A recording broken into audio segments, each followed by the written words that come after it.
ভোটের দিন যত এগিয়ে আসছে ততই প্রচারের ঝাঁজ পাল্লা দিয়ে বাড়াচ্ছে সব পক্ষই। তৃণমূলের দুর্নীতিবাজদের উল্টো করে ঝুলিয়ে সিধে করার হুমকি যখন দিচ্ছেন অমিত শাহ, তখন পাল্টা সেই দুর্নীতির প্রশ্নেই বিজেপিকে আজ এক হাত নিয়েছেন তৃণমূল নেত্রী।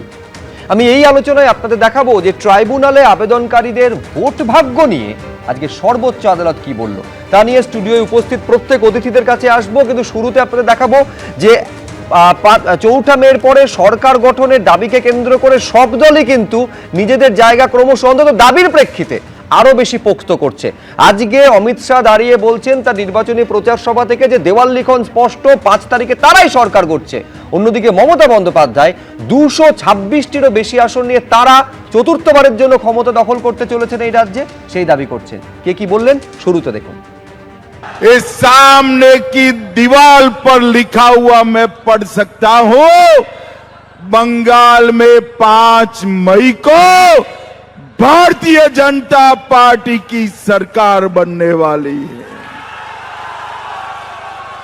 बंगाल की जनता ने तय कर लिया है, दीदी को टाटा बाय बाय कहने का निर्णय बंगाल की जनता ने कर दिया है।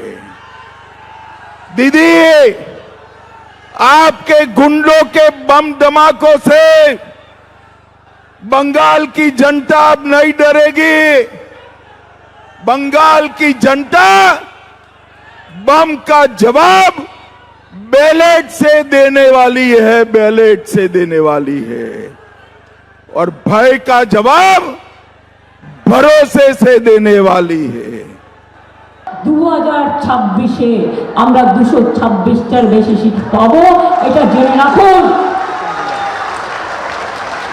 ওই দিল্লির ফোর্স দিয়ে আর দিল্লিকার লাড্ডু দিয়ে বাংলাকে দখল করা যাবে না।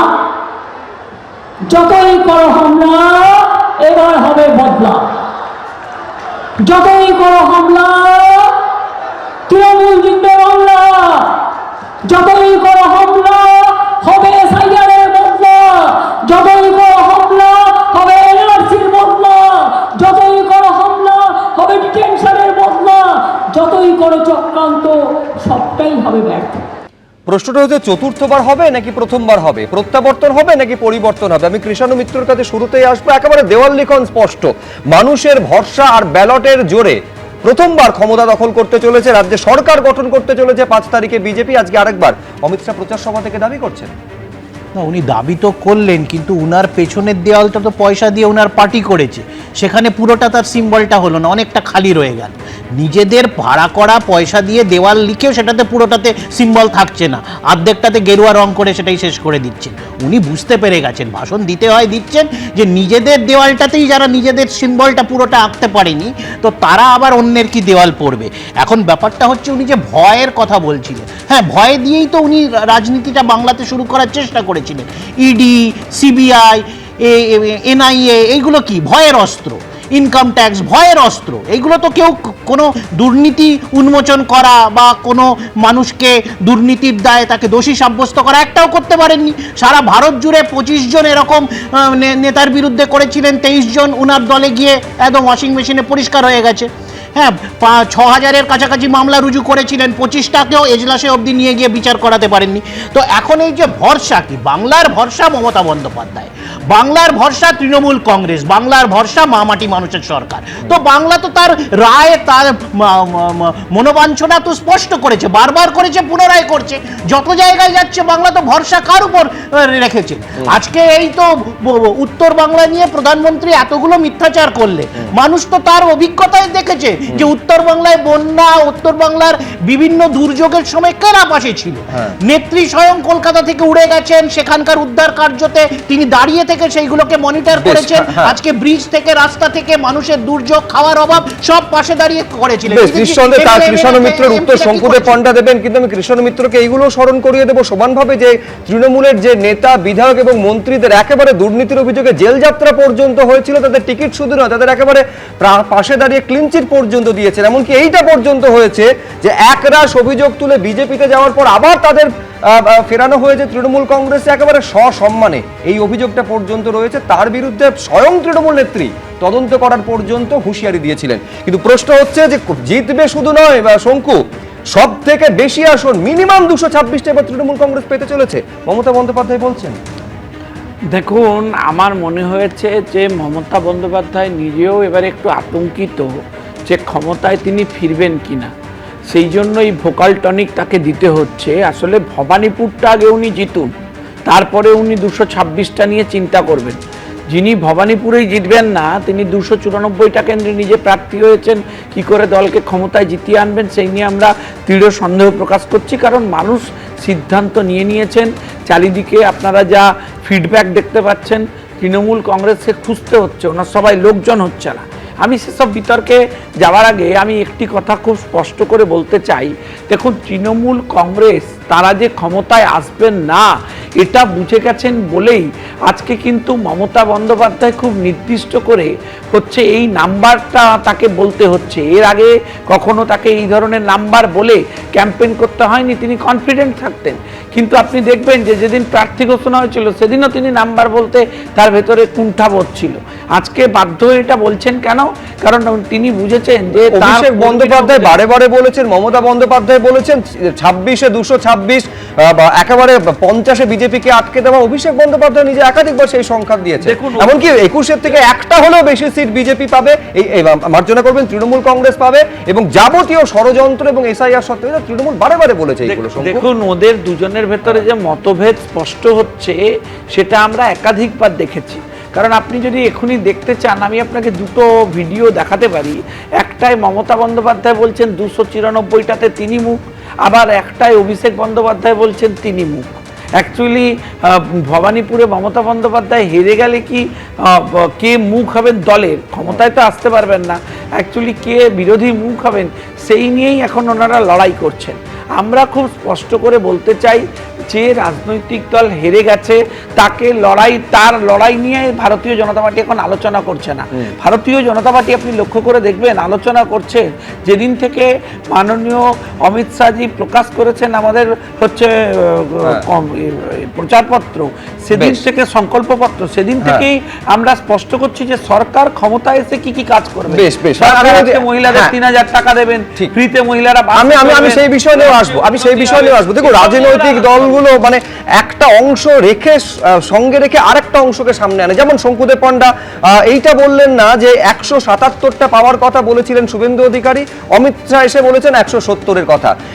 আচ্ছা, 200-র গন্ডির কথা কিন্তু বলছেন না। পাশাপাশি মমতা বন্দ্যোপাধ্যায় ঠিকই তো শব্দ 294টা আসনে আমি প্রার্থী এই কথা বলেছেন, অভিষেক বন্দ্যোপাধ্যায় সে কথা বলেননি। শুধু নওদার ক্ষেত্রে আমার মুখ দেখে ভোট দেবেন এই কথা বলেছেন। ফলে এইটা কিন্তু একটা মমতা বন্দ্যোপাধ্যায় বলছেন, একটা অভিষেক বন্দ্যোপাধ্যায় বলছেন 294 এবং একটা বিধানসভা কেন্দ্রের কথা ধরে।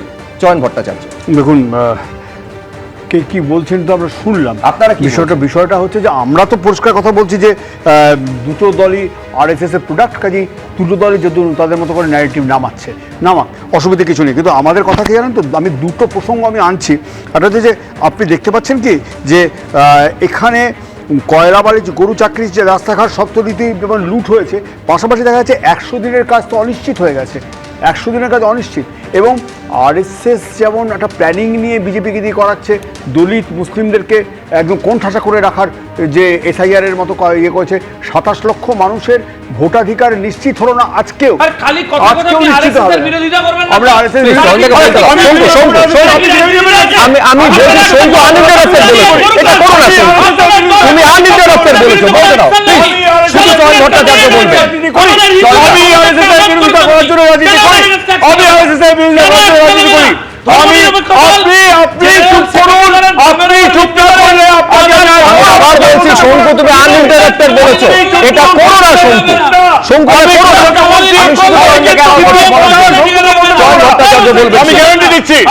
আমি গ্যারান্টি দিচ্ছি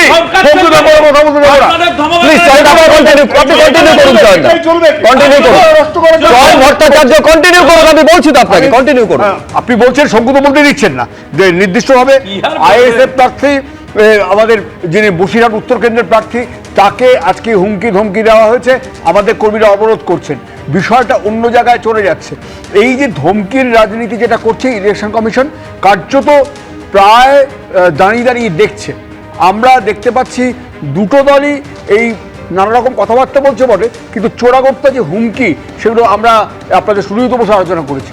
আমি খুব স্পষ্ট করে বলছি, নির্বাচন অবাধ হবে কিনা, ভোটাধিকার সবার সংরক্ষিত থাকবে কিনা, এইটা মৌলিক প্রশ্ন হয়ে দাঁড়িয়েছে।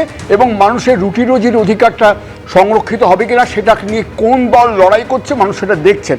আমরা খুব স্পষ্টভাবে বলছি, যারা মানুষের 100 দিনের কাজকে অনিশ্চিত করে দিল, ফিরিয়ে দিল না সেটা, তো যারা 100 দিনের কাজে লুট করলো তাদেরকে যদি এটা শাস্তি দিত, কিন্তু প্রজেক্টটাকে চালু রাখতো, সে সহায়তা যদি করতো, তাহলে আমরা বুঝতাম যে সদিচ্ছা আছে।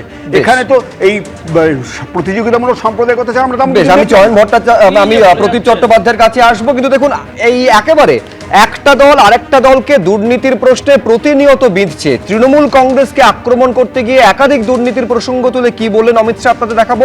পাল্টা আবার মমতা বন্দ্যোপাধ্যায় বিজেপির বিরুদ্ধে দুর্নীতির একগুচ্ছ অভিযোগকে সামনে এনেছেন, কি বলছেন পরপর দেখুন।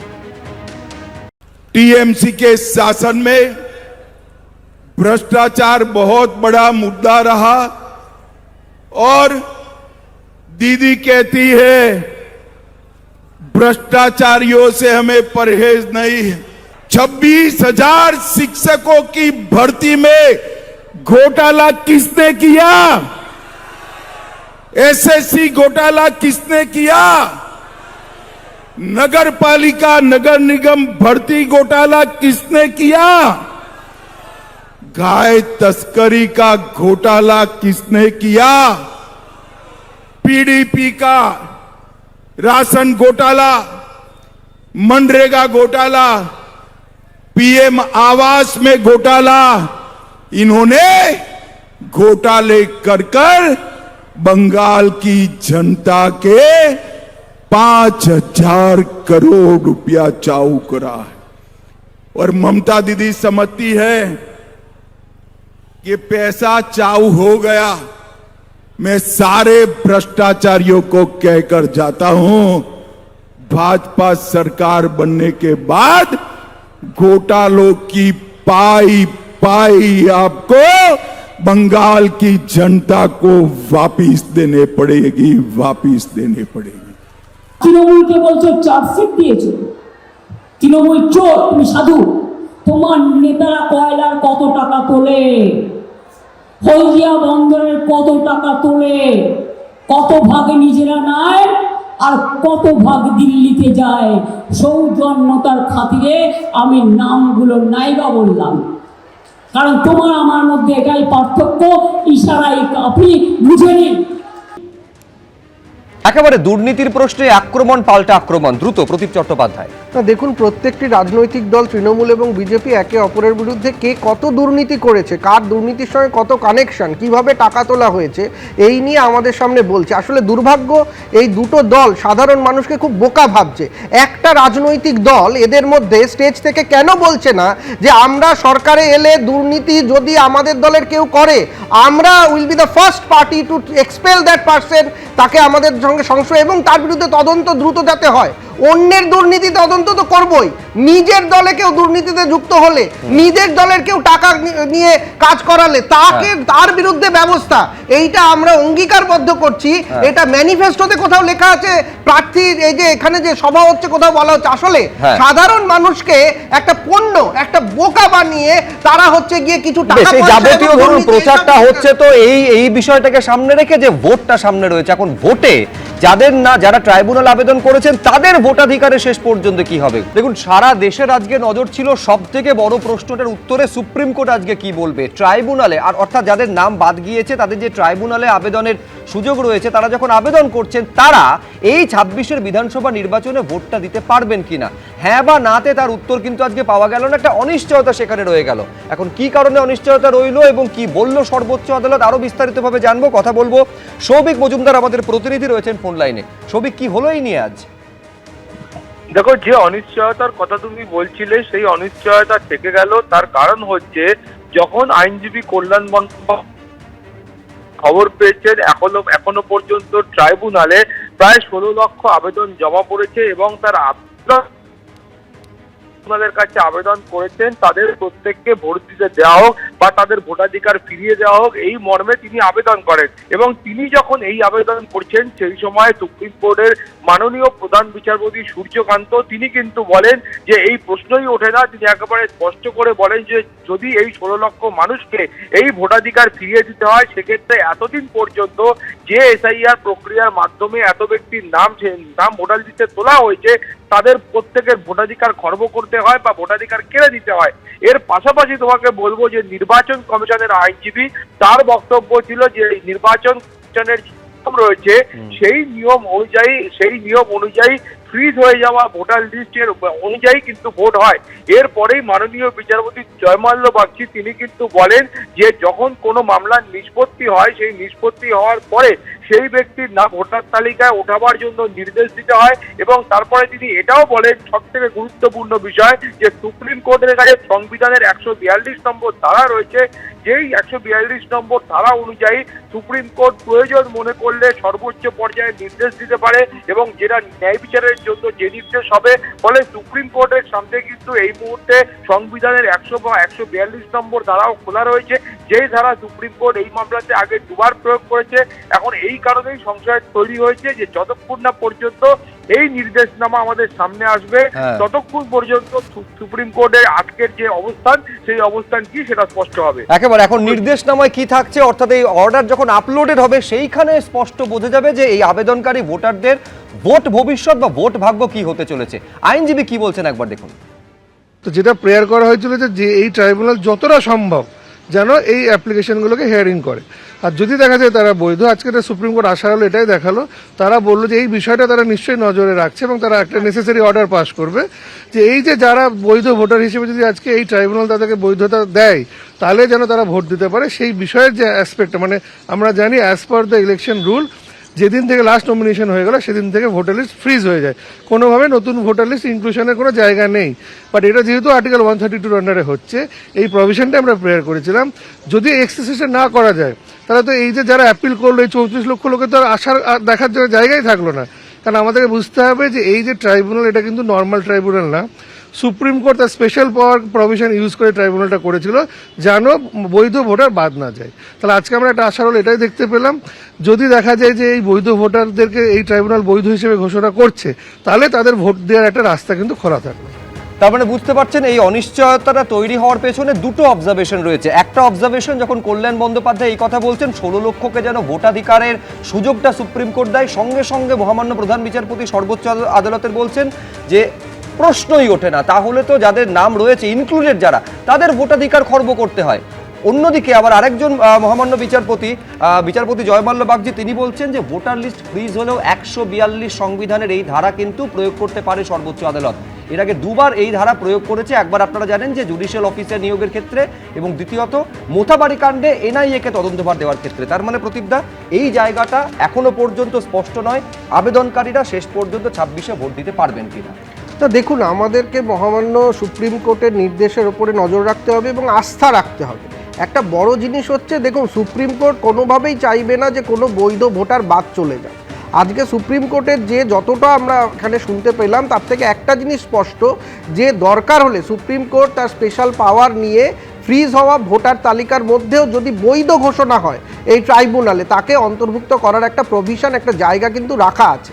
এইবারে কথা হচ্ছে যে দেখুন আইনের ওপরে কেউ নয়, এইটা বুঝতে হবে। আজকে এইখানে সহযোগিতা করা, ট্রাইব্যুনালের সঙ্গে সহযোগিতা করা এবং সুপ্রিম কোর্টের আইন এবং আইনি পর্যবেক্ষণকে মেনে চলা এবং একটা সুন্দর পরিবেশ তৈরি করা, এইটা গুরুত্বপূর্ণ। আজকে এসআইআর প্রক্রিয়া যবে থেকে শুরু হয়েছে অশান্তি, অসহযোগিতা এইগুলোই বড় করে এসছে। হিংসা, মোথাবাড়ি কাণ্ডে আমরা দেখলাম হিংসা এবং জুডিশিয়াল অফিসারদের ওপরে হিংসা, আক্রোশ, এইগুলো কেন? এইগুলো দেখুন প্রত্যেকেই চাইছে যে কোনো অবৈধ ভোটার যেন না থাকে। আজকে উত্তরপ্রদেশে 3 কোটি নাম বাদ গেছে, পরে আবার বিচার করে আরও 1 কোটি নাম, তাহলে সেখানে এত চিৎকার চেঁচামেচি কোথায়? আজকে পশ্চিমবঙ্গে যখন এই নিয়ে চিৎকার চেঁচামেচি হচ্ছে স্বাভাবিকভাবেই প্রশ্ন ওঠে যে ভোটার কি কম পড়িয়াছে? আজকে যদি আমরা মেনে নিই যে এই 16 লক্ষ ভোট দিতে পারলেন না বা কোনোভাবে কয়েকজন, আজকে তাহলে যে কজন ভোটার বৈধ হিসাবে ভোট দিতে যাচ্ছে তাদের মতামতটা কি কোনো গুরুত্বপূর্ণ নয়?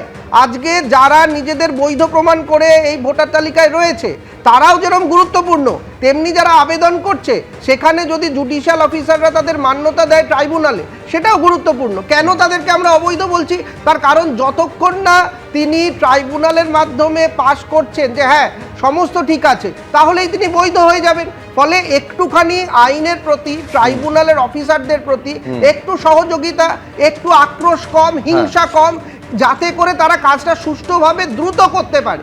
তার জন্য যদি কোনো মানুষের যে কাগজপত্র সেগুলো যদি আপলোড করা বা তাদেরকে পৌঁছে দেওয়া, সেই কাজটা রাজনৈতিক দলরা করতে পারে। আস্থা, আইনের প্রতি আস্থার কথা প্রদীপ চট্টোপাধ্যায় বলছেন। আমি এখানে একটা তথ্য শুধু দর্শকদের দিয়ে দিই। আজকে সর্বোচ্চ আদালত জানাচ্ছে যে কলকাতা হাইকোর্টের মহামান্য প্রধান বিচারপতি যে তথ্যটা দিয়েছেন সর্বোচ্চ আদালতকে, 11 তারিখ পর্যন্ত 34,35,174টা আবেদন ট্রাইব্যুনালে জমা পড়েছে। আচ্ছা, সুষ্ঠু পরিবেশের কথা বলছিলেন প্রদীপ চট্টোপাধ্যায়। কতটা সুষ্ঠু পরিবেশ যে সুপ্রিম কোর্টকে আজকে অবজারভেশনে এইটা বলতে হচ্ছে জুডিশিয়াল অফিসারদের নিরাপত্তা ভোট মিটে যাওয়ার পরেও তাদের নিরাপত্তা বহাল থাকবে, যতদিন না পর্যন্ত সুপ্রিম কোর্ট বলবে ততদিন পর্যন্ত সেটা প্রত্যাহার করা যাবে না। এখন বিষয়টা হচ্ছে যে এই যে নাম এত বাদ গিয়েছে, মোট 90 লক্ষ, তার মধ্যে এই বিচারাধীন থেকে 27 লক্ষ নাম কাটা গিয়েছে দায় টাকার। সরাসরি মমতা বন্দ্যোপাধ্যায় এর জন্য বিরোধীদের কাঠগড়ায় তুলেছেন। কি বলেছেন দেখুন। এক একটা কেন্দ্র থেকে 34,000 35,000 নাম কেটেছে কারা? এই বিজেপির গুন্ডারা, মনে রাখবেন, দিল্লিতে বসে। আর ভোট কেটেছে কাদের? বাংলার লোকেদের। তার কারণ ওরা বাংলার লোকেদের ভোটে জিতবে না, ওরা জানে তাই। আর এদের মদত দিয়েছে কে? সিপিএম আর কংগ্রেস। একটা কথা বলেনি যখন এসআইআর এর নাম কাটা হচ্ছিল।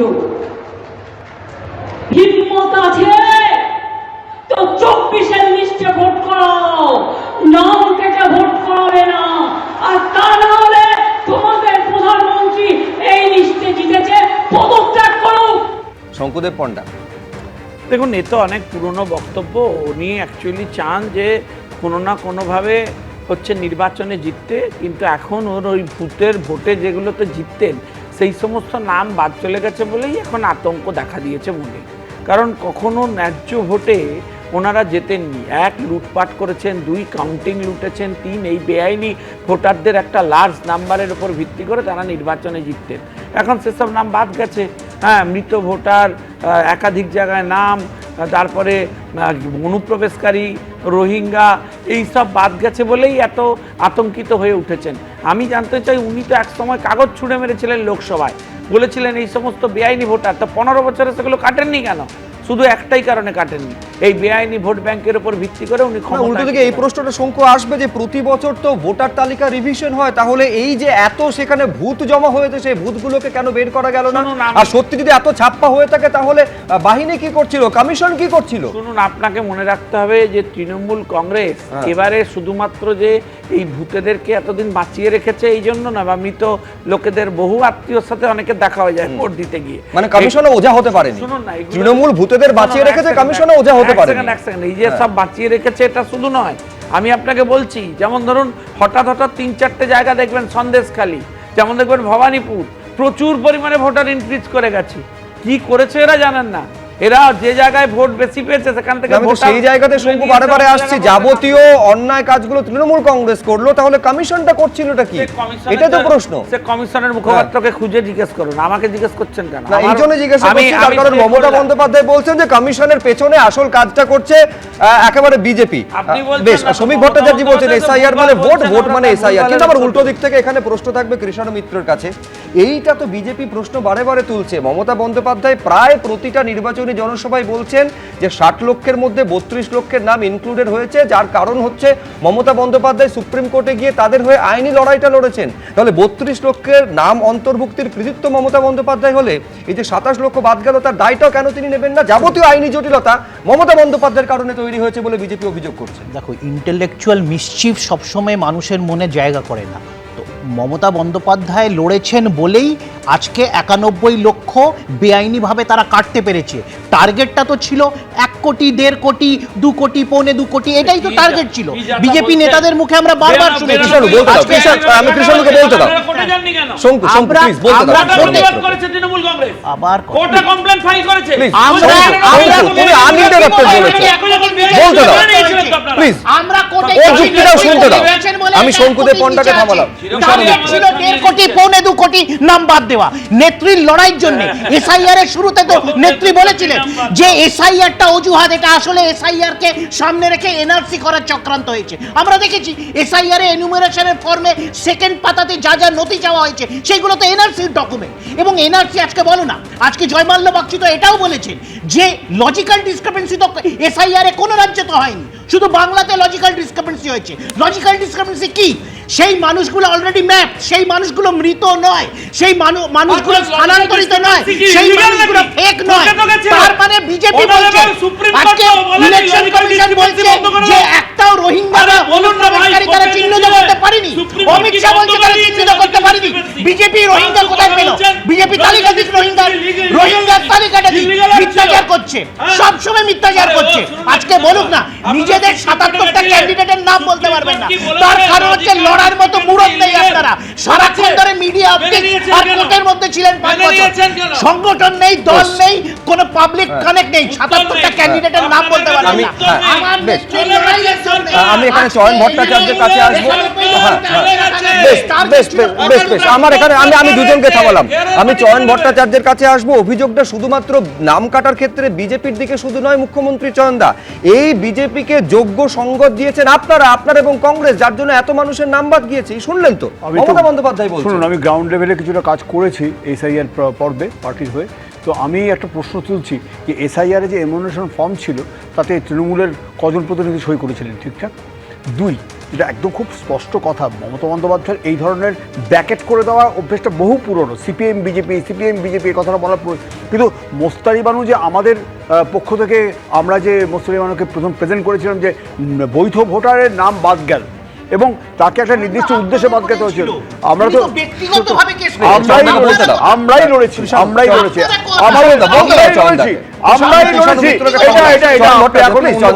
কিছু করার নেই, ব্যাপারটা যে রেকর্ডে আমরা শেষ অবধি লড়েছি এবং আমরা প্রথম থেকে একটা কথা বলবার চেষ্টা করেছি, বৈধ ভোটারদের বাদ রেখে নির্বাচন করা যাবে না, এই কথাটা বলছি। কিন্তু আমরা ময়দান থেকে পালাচ্ছি না, কারণ প্রশ্নটা হচ্ছে মানুষের ভবিষ্যতের অধিকার অর্জনের, যেটা 142 ধারা অনুযায়ী যে অধিকারটা রক্ষিত করার চেষ্টা। আস্তে কথা বলুন তো, আপনি সবার ক্ষেত্রে ইন্টারেক্ট করো না। আমি বারে একই কথা শঙ্কুদেব পণ্ডাকে বলছি। প্লিজ আমি শঙ্কুদেব পণ্ডাকে থামালাম। প্রত্যেকে নিজের বলার জন্য যথেষ্ট সময় পাচ্ছেন, প্লিজ ইন্টারাপ্ট করো না। ওই কারণে আমাদের গায়ে লাগে বেশি। মুশকিল নজিকে নির্বাচন কমিশনকে তারা অর্গানে পরিণত করেছে বিজেপি। এটার ফলে একদম নির্দিষ্টভাবে মুসলিম এবং দলিতদেরকে টার্গেট করে সরানো হচ্ছে। আজকে মতুয়াদের একটা বড় অংশ যে বাদ পড়ে গেল, তাদের ভোটাধিকার কেড়ে নেওয়া হলো। এই যে জায়গাটা, এই যে পরিস্থিতি তৈরি হলো, পুরোপুরি নির্বাচন কমিশন দায়ী এবং বিজেপি দায়ী, এ নিয়ে কোনো সংশয় নেই। এখন এখানটায় দাঁড়িয়ে আমাদের প্রধান প্রশ্ন হচ্ছে, দাঁড়িয়ে গেছে বিষয়টা নির্বাচন কমিশন সরাসরি যে এজেন্ডা বিজেপির করার চেষ্টা করেছেন, রূপায়ণ করার চেষ্টা করেছেন, তার সর্বাত্মক বিরোধিতা পশ্চিমবঙ্গের মানুষ করবেন এ বিশ্বাস আমাদের আছে। আমরা খুব স্পষ্টভাবে বলছি, এই যে 16 লক্ষ মানুষের নিজে প্রশ্ন চিহ্ন উঠে গেল, যতটা আমাদের আইনজীবীকে দেখলাম যে খুব স্পষ্টভাবে বলছেন, কিন্তু একটা জিনিস আপনারা কেউ বললেন না যে 2 বিচারপতি, মাননীয় প্রধান বিচারপতি এবং মাননীয় আরেকজন বিচারপতি যিনি রয়েছেন সুপ্রিম কোর্টের, যিনি বাঙালি, এই দুজন কিন্তু দ্বিমত পোষণ করলেন। একজন বললেন যে কোনো অধিকারই নেই আমার, আরেকজন বললেন যে না অধিকার আছে। আমরা সেই কারণেই তো বললাম যে অনিশ্চিত এখনো পর্যন্ত। না, এই দ্বিমত পোষণ করার বিষয়, অনিশ্চয়তা নিঃসন্দেহে, দ্বিমত পোষণের দিকটা কিন্তু যথেষ্ট তাৎপর্যপূর্ণ। আমি কিন্তু খুব স্পষ্টভাবে বলছি এই কারণে যে আমাদের লড়াইয়ের জায়গাটা এখনো আছে। আমাদের একেবারে রাজনৈতিক দল তাদের লড়াইগুলো একেবারে ভোটের ময়দানে তারা রাখবেন, এটা খুব স্বাভাবিক। কিন্তু নিঃসন্দেহে আপলোড হওয়ার পর সেখানে সর্বোচ্চ আদালতের নির্দেশ কি থাকবে, যেই মুহূর্তে আপলোড হবে আপনাদের সামনে আমরা রাখবো। দেখুন, রাজনৈতিক দলগুলো একেবারে সমানভাবে তারা হুঁশিয়ারির পথ থেকে এতটুকুও সরছে না। আপনারা জানেন যে 21-এর বিধানসভা নির্বাচনে মমতা বন্দ্যোপাধ্যায়ের পায়ে আঘাত লাগে এবং ভাঙা পা নিয়েই সেই সময় প্রচার করেছিলেন মমতা বন্দ্যোপাধ্যায়। বিজেপি অবশ্য পুরোটাকে নাটক বলে কটাক্ষ করে থাকে। আজকে সেই প্রসঙ্গ নিয়ে অমিত শাহ কি বললেন দেখুন একবার। अब तक ममता दीदी का ना पैर टूटा है ना सर पे पट्टी आई है क्या? हर बार वो कुछ न कुछ पाटापिंडी कर बेचारी बनकर खड़ी रहती है। इस बार आ जाए कुछ हाथ बात तोड़कर तो छलावे में मत रहना, ये सिंपति के लिए नाटक कर रही है, नाटक कर रही है। ममता दीदी हाथ पैर सर जहां पट्टी बंधवाना है बंधवा लो, इस बार बंगाल वाले छलावे में नहीं आएंगे भाई। आपने इतना भ्रष्टाचार किया है कि बंगाल की जनता आपको माफ नहीं कर सकती। একদিকে নিঃসন্দেহে আমি কৃষ্ণ মিত্রের কাছে আসবো, কিন্তু এখানে প্রদীপ চট্টোপাধ্যায়ের কাছে আসবো। আমি বলছি একদিকে মমতা বন্দ্যোপাধ্যায় দেখে নেওয়ার হুঁশিয়ারি দিচ্ছেন, আর অন্যদিকে ভিকটিম কার্ড খেলবেন মমতা বন্দ্যোপাধ্যায়, এইটা একেবারে কার্যত ভবিষ্যৎবাণীর ঢঙে বলছেন অমিত শাহ। দেখুন, কোনটা ড্রামা কোনটা সত্যি ঘটনা, কার দুর্ঘটনা হয়েছে হয়নি এটা সাধারণ মানুষ তো আমরা বুঝতে পারবো না। আমরা যেটা দেখবো সেটা নিয়েই ভাববো। এখন এই নির্বাচনী প্রচার অভিযানে প্রত্যেক রাজনৈতিক নেতৃত্ব সুস্থ থাকুক এই কামনা করেই বলছি যে দেখুন, হাত পা ব্যান্ডেজ না বেঁধেও মমতা বন্দ্যোপাধ্যায় কিন্তু কুশলী রাজনীতিবিদ, কৌশলী রাজনীতিবিদ। তিনি অন্যভাবেও মানুষের আবেগকে ছুঁতে পারেন, যেমন হচ্ছে গিয়ে হেনস্থার কথা তিনি বলছেন। তিনি একটু আগেই বলছিলেন, আপনারা দেখালেন যে মনোনয়নপত্র জমা দেওয়ার দিন কিভাবে তিনি হেনস্থা 4 ঘন্টা হেনস্থা হয়েছেন। আচ্ছা দেখুন তো, কিন্তু মনোনয়নপত্র বেরিয়ে এসে উনি কিন্তু সেদিন সেই কথাটা বলেননি, আজকে বলছেন। অর্থাৎ আসলে ওদিনকে কি ঘটেছে আর আজকে কি বলছেন, এই দুটোর মধ্যে আমরা সাধারণ মানুষ শুধু শুনছি। আসলে অপারেশন হেনস্থা এইটা হচ্ছে এবারে কৌশল। মানে প্রদীপদা বলছেন যে এটাও এক ধরনের ভিকটিম কার্ড। কৃষ্ণ মিত্র, দেখো, ভিকটিম কার্ড নয়, আমি বুঝলাম যে বারবার একজনের মিছিলে অ্যাম্বুলেন্স চলে আসে সারা ভারত জুড়ে। কেরালা যাচ্ছে অ্যাম্বুলেন্স যাচ্ছে, দিল্লিতে আছে অ্যাম্বুলেন্স, গুজরাটে অ্যাম্বুলেন্স, বাংলাতে অ্যাম্বুলেন্স। তো মানুষ ধরে ফেলেছে অ্যাক্টিং কে করে, নাটক কে করে, নাটকে কেঁদে ফেলে। তো প্রধানমন্ত্রী সম্পর্কে মানুষের অভিজ্ঞতা আর বাংলার জননেত্রী সম্পর্কে মানুষের অভিজ্ঞতা সিপিএম এর আমলে মাথার চুল থেকে পায়ের নখ অবধি সব ভেঙে দিয়েছে, সব ভেঙে দিয়েছিল। বাংলার মানুষ দেখেছে, তার এক্স রে রিপোর্ট অবধি গত নির্বাচনে দেখেছিল। কোনটা নাটক কোনটা বাস্তব আমরা জানি না, কিন্তু তারই আস্তে একেবারে জোর কদমে শঙ্কুদেব পণ্ডা। দেখুন, আমার বক্তব্য হচ্ছে দেখুন, আজকে না যেটা করে দিয়েছেন অমিত শাহ, এটা বলবার পর না, এরপরে আর কিছু করতে গেলে না লোকে প্রশ্ন করবে, লোকে চিঠি করবে। সরাসরি দুর্গাপুরে কি বলছেন অমিত শাহ দেখবো। प्यार बताया है, मैं मेरे जीवन में दुर्गापुर वालों के प्यार को भूल नहीं सकता भाई। सबसे पहले तो दुर्गापुर वालों का बहुत बहुत धन्यवाद, प्रणाम, नमस्कार। आज हमारे दोनों प्रत्याशियों के लिए आप लोगों ने जो प्यार बताया है, मैं मेरे जीवन में दुर्गापुर वालों के प्यार को भूल नहीं सकता। এবিপি আনন্দ, এগিয়ে থাকে, এগিয়ে রাখে।